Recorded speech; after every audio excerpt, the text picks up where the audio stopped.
Hello everyone, good morning সবাইকে। কেমন আছো সবাই? আশা করি সবাই ভালো আছো, সুস্থ আছো। তোমাদের আশীর্বাদে আমিও খুব ভালো আছি। তো বড়োদেরকে প্রণাম আর ছোটোদেরকে ভালোবাসা জানিয়ে আমি আমার আরও একটি ব্লগ শুরু করলাম। তো ব্লগটি দেখতে থাকো, কেউ স্কিপ করবে না।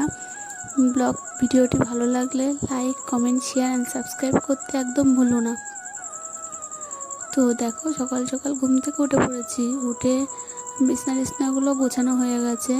তারপর ঘরটা পরিষ্কার করে ঝাড় দিয়ে নিচ্ছি। ঘরটা ঝাড় দেওয়া হয়ে গেছে, এবার বারান্দাটা পরিষ্কার করে ঝাড় দিয়ে নেবো। তারপরে যাব রান্নাঘরে রান্না করতে। যেহেতু তোমরা তো জানো, আমার আগের কটা ব্লগে দেখেছো, সকালবেলা উঠে আমার একটু তাড়াতাড়ি লেগে যায় রান্না বান্না করতে, কেননা মাম্মামি স্কুলে যায়।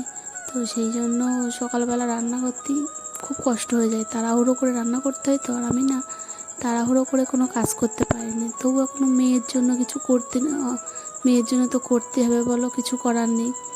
তো দেখো, আমার ঘর বারান্দা ঝাড় দেওয়া হয়ে গেছে। আর আজকে হচ্ছে শনিবারে আমরা যেহেতু নিরামিষ খাই, তো সেই কারণে গ্যাসটা রাত্রে মুছে রেখেছিলাম। তাও এখন আবার একটু ভেজা কাপড় দিয়ে একটু মুছে নিলাম। দিয়ে তারপরে আজকে না একটু ইচ্ছা হলো চা খেতে, কেননা আমি তো চা খাই না, চা খেতে ভালো লাগে না অতটা। তা আজকে কি মন হলো, ইচ্ছা হয়েছে চা খাবো, তো সেই কারণে একটু চা করে নিচ্ছি। চা করে নিয়ে চাটুকুনি খেয়ে নিই। তো তোমরা দেখতে থাকো। তো দেখো, আমার চা করা হয়ে গেছে। তো এবার আমি চা খাবো। চা খাওয়ার আগে আমাকে সকালবেলা ওষুধ খেতে হয়। তো ওষুধটা খেয়ে নিয়ে তারপর তো আমি চা বিস্কুটটা খেয়ে নিচ্ছি। তো চা বিস্কুটটা খাওয়া হয়ে গেলে এবার যাব রান্না করতে। প্রথমে আগে সবজিগুলো কেটে নেবো, কেননা সবজিগুলো কেটে নিলে না, সবজি কেটে গুছিয়ে নিলে বেশ তাড়াতাড়ি রান্না হয়ে যায়। তো একদিকে ভাত আর একদিকে ডাল চাপিয়ে আমি আগে সবজিগুলো কেটে নিই। সবজিগুলো কেটে নিলে তাহলে বেশ ভালো হয়। গুছিয়ে মানে এক জায়গায় গুছিয়ে রাখলে জিনিসটা বেশ রান্না করতে সুবিধা হয়। তো তোমরা এরকমভাবে কে কে রান্না করো অবশ্যই কমেন্টে জানিও। আমার তো খুব ভালো লাগে গুছিয়ে এক জায়গায় গুছিয়ে নিয়ে বেশ রান্না করব, হাতের কাছে সব কিছু থাকবে, তাহলে বেশ ভালোই লাগে রান্না বান্না করতে। তো তোমাদেরও আশা করি ভালোই লাগে এরকমভাবেই রান্না করতে। তো সব কিছু গোছানো থাকলে সবারই ভালো লাগে। তো দেখো, আমার সবজি কাটা প্রায় হয়ে গেছে, এবার রান্না করতে যাব। তো এদিকে ভাত হচ্ছে, আর এদিকে ডাল সেদ্ধ হয়ে গেছে।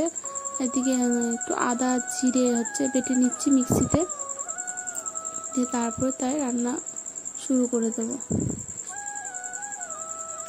আর এদিকে দেখো, আমি একটু জলও গরম করে নিলাম, ডালে দেবো তাই।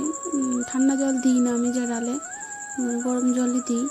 তো ডালে জল দেবো বলে জলটা গরম করে নিয়ে তারপর তার ডালটা চাপিয়ে দিয়েছি। দেখো, ডালটা আমার হয়েও গেছে, এদিকে ভাতও হয়ে গেছে। তারপরে বেগুনটা ভেজে নিচ্ছি। আর মামাম চলে এসেছে, মামাম স্কুলে যাবে। তো আজকে দেখো, ও নিজেই স্নান করে পুরো রেডি হয়ে গেছে, একেবারে লক্ষ্মী মেয়ের মতন রেডি হয়ে গেছে। তো ওকে ভাত দিয়ে দিয়েছে, ও ভাত খাচ্ছে। আর এদিকে আমি বাদাম ভেজানো ছিল, তো বাদামগুলো ছাড়িয়ে দিই, নাহলে ওর আবার দেরি হয়ে যাবে তো স্কুলে যেতে। তো ওর খাওয়া হয়ে গেছে, আমার এদিকে বাদাম ছাড়ানো হয়ে গেছে। তো তারপরে দেখো, ওর পাপা বাড়ি আসলো খেতে, তখন ওর পাপা ওকে দিতে চলে গেল স্কুলে। তো এসে তারপরে আমরাও খাওয়া দাওয়া করে নিয়েছি। তারপরে গ্যাস ট্যাস মুছে বাকি কাজ যা ছিল কমপ্লিট করে নিলাম। আর আজকে যেহেতু শনিবার, তো শনিবারে না ওই রান্না করার যে কাপড়গুলো থাকে সেইগুলো আমি পরিষ্কার করে ধুয়ে দিই। তো পরিষ্কার থাকলে না ভালোও লাগে। তো দেখো, আমি ওগুলো ভিজিয়ে রেখেছিলাম আগে থাকতে, তো সেইগুলোই ধুয়ে দিচ্ছি। তারপরে তাই কলপাটটাও ঝাড় দিয়ে নিচ্ছি। তো দেখো, ফাইনালি আমার সব কাজ সারা হয়ে গেছে। আর মুখ দেখে তো বুঝতেই পারছো, ঘেমে স্নান হয়ে গেছে গরমে কাজ করতে করতে। তো প্রচন্ড গরম লাগে। তো এবার যাবো স্নান, তো আবার তোমাদের সঙ্গে পরে দেখা হবে, তো সঙ্গে থেকে। 2 hours later. ও দেখো, স্নান করে এসে পুজো টুজো দিয়ে নিয়েছিলাম। তারপরে খাওয়া দাওয়া করা হয়ে গেছিলো, তো তোমাদের সঙ্গে আর কিছু শেয়ার করতে পারিনি। তো বিকাল হয়ে গেছে, তো বিকালবেলা উঠে মামের দিকে সাইকেল চড়ছিল। তো সেই কারণেও আমি ওর সঙ্গেই ছিলাম। ও সাইকেল চড়ছিল, আর বাচ্চা মানুষ বিকেলবেলা তো একটু খেলার প্রয়োজন আছে বলো, সব কিছুরই প্রয়োজন বাচ্চাদের। তো দেখো তারপরে তাই খেলাধুলা করে সে সন্ধে হয়ে গেল, সন্ধে দিয়ে নিল ও। তো দেখো সন্ধে দিচ্ছে কি সুন্দর করে, দেখো তো সন্ধেটা ও দিয়ে দিচ্ছে, সন্ধেটা ওই দেয়। তো তো দেখো মামামের সন্ধে দেওয়া হয়ে গেছে, সন্ধে দিয়ে ও পড়তে বসেছে, আর আমি এদিকে চলে এসেছি রান্নাঘরে। এসে বাসনগুলো সব গুছিয়ে নিচ্ছি। তার মধ্যে দুধটাও গ্যাসে জ্বালাতে দিয়ে দিয়েছি। তো দুধটা এদিকে আমার দেখো জাল হয়ে গেছে।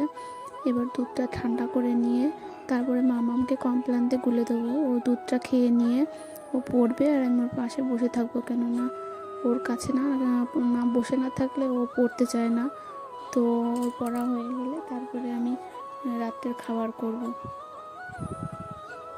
তো সঙ্গে থাকো তোমরা, আবার তোমাদের সঙ্গে পরে দেখা হবে। তো দেখো মামামের পড়া হয়ে গেছে, তো আমি চলে এসেছি রান্না করে রাত্রের খাবার করতে। তো মামামের আবদার ও ছোলার ডাল খাবে, তো ছোলার ডালটা না খুব ভালোবাসে। তো সেই জন্য ওর জন্য ছোলার ডাল রান্না করলাম আর রুটি করলাম। তো রাত্রে রুটি আর ছোলার ডাল দিয়ে খাওয়া হবে। তো দেখো আমার রুটি করাও হয়ে গেল প্রায়। তো আজকের মতন ভিডিওটা এই পর্যন্তই, দেখা হবে আবার নেক্সট ভিডিওতে। ততক্ষণ সবাই ভালো থেকো, সুস্থ থেকো, সবাইকে টাটা।